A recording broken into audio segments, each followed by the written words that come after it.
नमस्कार मराठी रसिक श्रोते हो, ग्रामीण कथाची मेजवानी या यूट्यूब चॅनलमध्ये आपले स्वागत आहे. ही कथा एका परिवारात झालेल्या गणपती बाप्पाच्या साक्षात्काराची आहे. बाप्पाने कशा प्रकारे एका कुटुंबाची जीवन नौका सावरली हे या कथेतून ऐकायला मिळेल. चला तर मग ऐकूया कथा. गणपती आले घरा. मधुराच्या म्हणजे आपल्या पत्नीच्या पोटी पुन्हा एकदा मुलगी जन्माला आली आहे हे ऐकून मधुराचा पती राघव खूप संतापला. त्याचा राग गगनाला भिडला. तो दारूच्या नशेत रागारागातच दवाखान्यात जाऊन आरडाओरडा करत मधुराशी भांडू लागला. तू मुलीला का जन्म दिलास? मुलगा का नाही जन्माला घातलास? या वेळेला तरी माझ्या वंशाला देवा दे म्हणून तुला बोललो होतो ना. मग तू मुलाला का जन्म दिला नाहीस? ठीक आहे, पण लक्षात ठेव, आता यापुढे तुला माझ्या घरात अजिबात जागा नाही. राघव संतापून आपल्या पत्नीशी आदवा तद्वा बोलू लागला. अहो, पण ते काय आपल्या हातात आहे का हो? परमेश्वराने जे काही आपल्या पदरात टाकले आहे ते आपण स्वीकारायला नको का? आणि मुलगा मुलगी मध्ये आपणच आई वडिलांनी भेदभाव काय करायचा? आजकाल मुली देखील मुलापेक्षा काही कमी नाहीत. मधुरा आपल्या पतीला समजावत म्हणाली. माहीत आहे मला ते तत्वज्ञान तू मला शिकू नकोस. पण जोपर्यंत तुझ्या पोटी मुलगा जन्माला येत नाही तोपर्यंत तुला किंवा या दोन मुलींना माझ्या हृदयात कुठेच जागा असणार नाही हे तू लक्षात ठेव. म्हणत राघव आत्ताच जन्मलेल्या मुलीकडे न पाहता किंवा आपल्या बायकोची विचारपूस न करता तो ताड पावले टाकत दवाखान्याच्या बाहेर निघून गेला. राघव तालुक्यातल्या एका नामांकित कंपनीत लेखनिक म्हणून काम करत होता. तो वयात आल्यानंतर त्याच्या आई वडिलांनी आपल्याच नात्यातल्या मधुरा नावाच्या एका मुलीशी त्याचे लग्न लावून दिले. लग्नाच्या पहिल्याच वर्षात मधुराने आपली पहिली मुलगी गायत्रीला जन्म दिला. मधुराला खूप आनंद झाला. मात्र राघव थोडा नाराज झाला. त्याला मुलगा हवा होता. तरीही पहिली बेटी धनाची पेटी या उक्तीप्रमाणे राघवने बळेबळेच गायत्रीचा स्वीकार केला. हळूहळू दिवस निघून गेले. काही वर्षानंतर मधुराला पुन्हा दुसरी मुलगीच झाली. आता मात्र राघव खूपच दुःखी झाला. मनातला ताण तणाव विसरण्यासाठी तो दारूच्या आहारी गेला. दिवस रात्र तो सारखाच दारू पिऊ लागला. त्याने अनेक महिने आपल्या मुलीचे तोंड देखील पाहिले नाही. हे सगळे पाहून मधुरा खूप दुःखी व्हायची. भरलेल्या डोळ्यांनी ती देवाऱ्यापुढे उभी राहून देवाला विनंती करायची, प्रार्थना करायची. हे परमेश्वरा, माझ्या नवऱ्याच्या डोक्यातून हा मुलामुलीचा भेदभाव काढून टाक.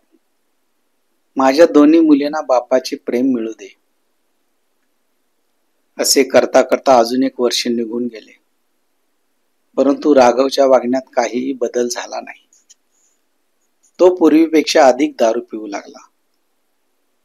छोट्या मोठ्या गोष्टीवरून तो मुलींना आणि मधुरालाही मारहाण करू लागला. त्यामुळे आपल्याच वडिलांना पप्पा म्हणायला देखील दोन्ही मुली घाबरू लागल्या.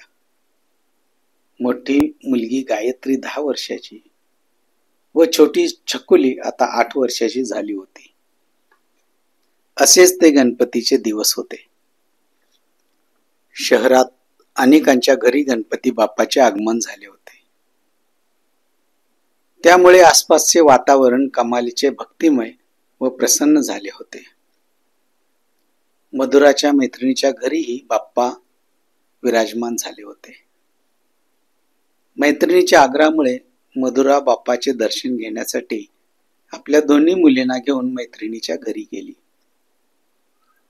तेथील बाप्पाची आरास, घरातील प्रसन्न वातावरण आणि भक्तिमय निनाद ऐकून मधुराला खूप आनंद झाला. भक्तिभावे मधुराने बाप्पाचे दर्शन घेतले आणि अचानक तिचे डोळे भरून आले. बाप्पाकडे पाहताच तिच्या डोळ्यात साठलेले अश्रू घळघळ ओघळू लागले. हात जोडून तिने बाप्पाला विनंती केली, हे मोरेश्वरा, हे गणनायका, हे बाप्पा, तू सगळ्या सृष्टीचा चालक आहेस ना. तू सगळ्या सृष्टीचा पालक आहेस ना. तू सगळ्या जीवाचा पिता आहेस ना. तू सगळ्यांना सुख देणारा सुख करता आणि दुःखाचे हरण करणारा दुःख हरता आहेस ना. मग माझ्याच वाटेला हे असं दुःख का? माझे काय दुःख आहे हे तुला माहीतच आहे. हे बाप्पा, आज 10 वर्ष झाली, पण माझ्या पतीने माझ्या दोन्ही मुलीचा पिता म्हणून स्वीकार केलाच नाही. मात्र तू जे काही मला दिले ते मी आनंदाने स्वीकारले आहे. परंतु माझ्या पतीला ते मान्य नाही. त्यांना मुलगा हवा आहे. तू पुढे मागे केव्हा तरी मला मुलगा देशीलच यात शंकाच नाही. पण हा मुला मुलीचा भेदभाव संपणार कधी? बाप्पा, हे फक्त माझ्याच घरी नाही, अनेक ठिकाणी हा भेदभाव केला जातो. मुलगाच पाहिजे म्हणून गर्भातल्या जीवाची भ्रूण हत्या सुद्धा केल्या जातात. समाजात मुलीची अवहेलना केली जाते, तिला दुत्कारलं जातं. हे गणनायका, हे परमेश्वरा, समाजातला हा भेदभाव तूच थांबवू शकतोस. मी येथे मला मुलगा हवा आहे म्हणून तुझ्या समोर उभी राहून रडत नाही, तर समाजातल्या ह्या भेदभावाचा भस्मासूर थांबवावा म्हणून मी तुझी विनवणी करत आहे. आणि म्हणूनच मी असे नवस देखील करते की पुढच्या वर्षापासून 3 वर्षापर्यंत 1.5 दिवसासाठी तुला मी माझ्या घरी आणून तुझी प्रतिष्ठापना करून तुला सन्मानाने विसर्जित करेन.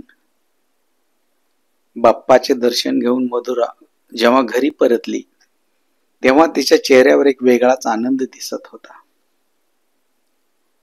गणेश उत्सवाचे ते 10 दिवस कसे निघून गेले ते मधुराला कळलेच नाही. पुढच्या वर्षी पुन्हा गणेशोत्सवाचे आगमन झाले. नवस बोलल्याप्रमाणे मधुराच्या घरी सुद्धा 1.5 दिवसासाठी बाप्पा विराजमान झाले. विधिवत पूजा अर्चा करून मधुराने 1.5 दिवसाच्या बाप्पाला निरोप दिला. दरम्यान राघवचे दारू पिण्याचे प्रमाण पूर्वीपेक्षा अधिक वाढले. आता तर तो रोजच दारू पिऊन कुठेही लोळू लागला. मधुरा आणि गायत्रीला राघव कुठे दारू पिऊन पडलेला दिसला तर त्या दोघी त्याला उठवून आधार देऊन घरी आणत असत. राघव दारू पिऊन शेजापाजारांना देखील शिवीगाळ करत असे. म्हणून शेजाऱ्यांनी सुद्धा राघव व त्याच्या कुटुंबाशी कसलाही शेजार धर्मीय संबंध ठेवला नाही. दरम्यान मधुराला पुन्हा दिवस गेले. ती 3ऱ्या गर्भाला पोटात वाढवणारच नव्हती, परंतु राघवला मुलगा हवा होता म्हणून तिचा नाईलाज झाला. परंतु या वेळेला पण मुलगी झाली तर, असा विचार येताच ती मनातून खूप दुःखी होत असे. मात्र बाप्पावर पूर्ण विश्वास ठेवून ती पुढच्या क्षणी निर्धास्त होत असे. मात्र मुलाऐवजी मुली जन्माला आल्या म्हणून राघव त्या दोन्ही मुलींचा खूप रागराग करत असे.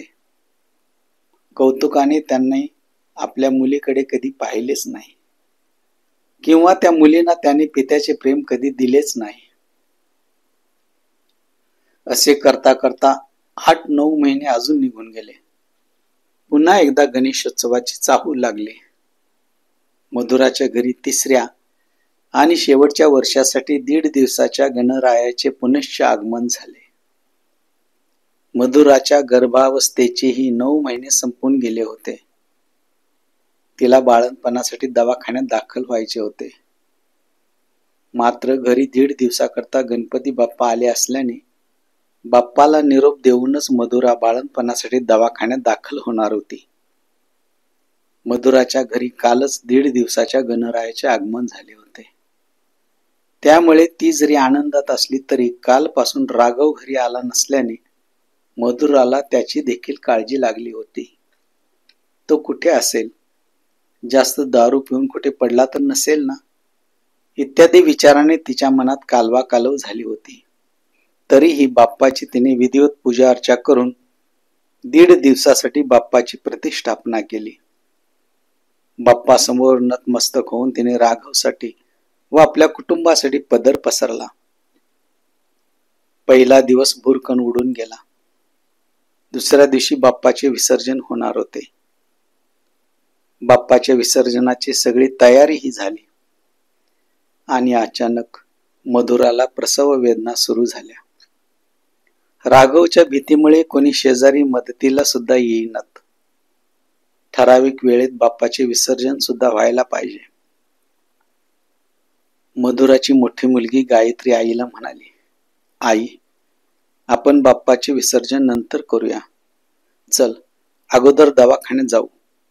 तेव्हा मधुरा म्हणाली, बेटा, बाप्पाची प्रतिष्ठापना जशी वेळेत केली जाते तसेच बाप्पाचे विसर्जन सुद्धा ठराविक वेळेतच झाले पाहिजे.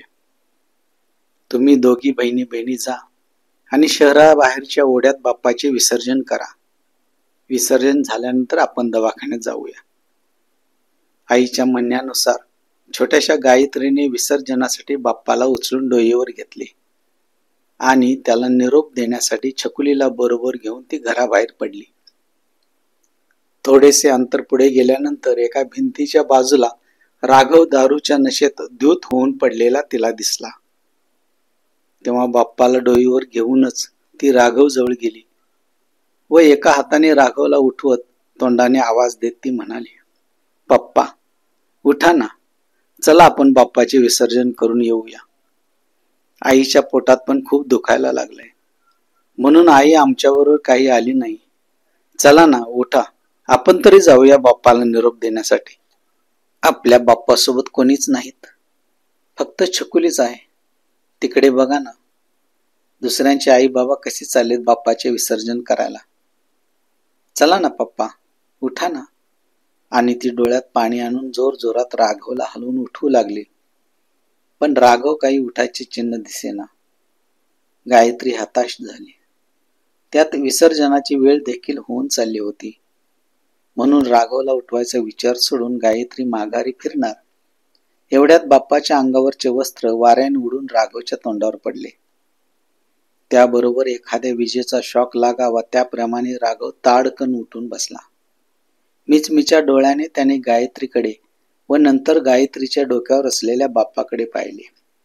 आणि काय आश्चर्य, आपल्या मुलीकडे डुमकुनी न पाहणाऱ्या राघवने अगदीच प्रेमाने गायत्री आवाज दिला, गायत्री, थांब, मी येतो तुझ्याबरोबर बाप्पाच्या विसर्जनाला. आपल्या वडिलांच्या अशा आपुलकीच्या शब्दाने गायत्रीचे हृदय भरून आले आणि पप्पा पप्पा म्हणत छकुलीने व गायत्रीने राघवला मिठी मारली. राघवच्या डोळ्यातून अश्रू उघडू लागले. इकडे मधुरा प्रसव वेदनेने तळमळत होती. दवाखान्यापर्यंत तरी जाऊ की नाही याची तिला काळजी लागली होती. बाप्पाचे विसर्जन करून अजून गायत्री देखील माघारी आली नव्हती, म्हणून मधुराला तिची काळजी लागली होती.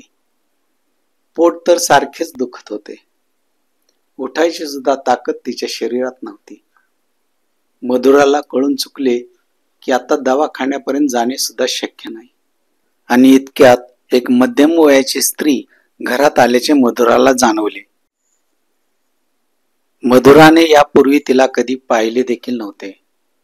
परंतु ती कोण आहे, कशाला इथे आली आहे, हे विचाराचे त्राण सुद्धा मधुराच्या शरीरात नव्हते. मधुराने वेदनेने डोळे मिटले. इतक्यात तीच स्त्री मधुराला म्हणाली, पोरी, घाबरू नकोस, मी सुईण आहे. गौरी माझं नाव. शेजाऱ्यांकडे गणपतीला आले होते तेव्हा मला समजले की तुझ्या बाळणपणाची वेळ जवळ आली आहे आणि तुझ्याही घरात कोणी नाही, म्हणून मी तुझ्या बाळणपणासाठी आले. धीर धर, लगेचच सुटका होईल. मधुराला असह्य प्रसव पीडा होत होत्या. त्या वेदनेने तिचा जीव रडकुंडीला आला होता. अर्धवट डोळे बंद करून ती त्या स्त्रीचा संवाद ऐकत होती. मधुराने डोळे मिटूनच त्या स्त्रीच्या संवादाला होकारार्थी मान हलवून प्रतिसाद दिला. आणि पुढच्या क्षणी मधुरा सुखरूप बाळंत झाली. तिला सुंदर आणि गोंडस अशी मुलगी झाली. त्या स्त्रीने मधुराला मुलगी झाल्याचे सांगताच मधुराचा चेहरा खरकन उतरला. नकळत डोळ्यातून आसवे ओघळू लागले. प्रसव वेदनेपेक्षा ही वेदना तिला अधिकच त्रासदायक वाटू लागली. राघवला आता मी काय उत्तर देऊ? आता ही मुलगीच झाली आहे म्हणून कोणत्या तोंडाने त्याला सांगू? मधुराला काहीच कळेना आणि तिने डोळे बंद केले. इकडे बाप्पाच्या विसर्जनासाठी गायत्री बरोबर गेलेला राघव बाप्पाच्या विसर्जनानंतर अचानकपणे गायत्रीला म्हणाला, गायत्री बेटा घरी चल लवकर. मला वाटतंय मधुरा बाळंत होऊन तिला मुलगी झाली आहे. तुला अजून एक सुंदर बहीण मिळाली, चल लवकर, म्हणत राघव अक्षरशः धावतच घराकडे निघाला. घरात येताच त्यांनी पाहिले की आपली पत्नी मधुरा डोळे बंद करून झोपली आहे आणि तिच्या शेजारी पिवळ्या पितांबर वस्त्रात गुंडाळलेले नवजात बालक आकाशाकडे पाहत खेळत आहे. जवळ जाऊन राघवने मधुराच्या डोक्याला स्पर्श करून हलकासा आवाज दिला, मधुरा. या आवाजासरशी मधुराने डोळे उघडले. समोर राघव आणि त्याला बिलगलेल्या गायत्री आणि छकुलीला पाहताच तिच्या धैर्याचा बांध तुटला आणि रडत रडतच ती राघवला म्हणाली, मी आत्ताही तुम्हाला मुलगा देऊ शकले नाही हो. मला क्षमा करा. बाप्पाने मला पुन्हा फसवलं आहे. आपल्या पदरात त्याने पुन्हा मुलगीच टाकली आहे. आणि मधुरा ढसढसा रडू लागली. तिला रडताना पाहून राघव जवळ गेला. मधुराच्या डोळ्यातून उघडणारे आसवे पुसत तो म्हणाला, नाही मधुरा, अगं मुलगा काय आणि मुलगी काय, परमेश्वराची जी देण आहे ती आपण स्वीकारलीच पाहिजे. आणि राघवच्या बोलण्यावर तिला तिचेच शब्द आठवले जे तिने 3 वर्षापूर्वी तिच्या मैत्रिणीच्या घरी आलेल्या बाप्पासमोर बोलले होते की, बाप्पा, मुलगा काय आणि मुलगी काय ही सगळी तुझी देण ना. मग हा मुला मुलीचा भेदभाव संपणार कधी? माझ्या पोटी मुलगा नसला तरी चालेल, पण हा समाजातला भेदभाव तू थांबव. मी तुझी 3 वर्ष घरी 1.5 दिवसासाठी प्रतिष्ठापना करेन. आणि हे आठवताच पुन्हा ती राघवला म्हणाली, अहो ऐका ना, गणपती बाप्पानं मला नाही फसवलं. उलट त्याने गौरीलाच माझ्या पोटी जन्माला घालून हा मुला मुलीचा भेदभाव संपवलाय. मधुरा आपल्या नुकत्याच जन्मलेल्या तानुल्याच्या डोक्यावरून प्रेमाने हात फिरवत पुढे म्हणाली, आपण हिचे नाव गौरी ठेवूया. कारण आता थोड्याच वेळापूर्वी गणपतीच्या गौरीनेच माझे बाळंतपण केले होते हे मला ठाऊक होते. तेव्हा राघवने आकाशाकडे पाहत बाप्पाचे आभार मानून आपले डोळे पुसत गौरीला मोठ्या प्रेमाने आपल्या छातीशी कवटाळले. कशी वाटली कथा? आवडली ना? आवडली असेल तर माझ्या कथेला शेअर करा, लाईक करा आणि अशाच खुमासदार कथांचा आस्वाद घेण्यासाठी माझ्या चॅनलला सबस्क्राईब करा. जय हिंद, जय महाराष्ट्र.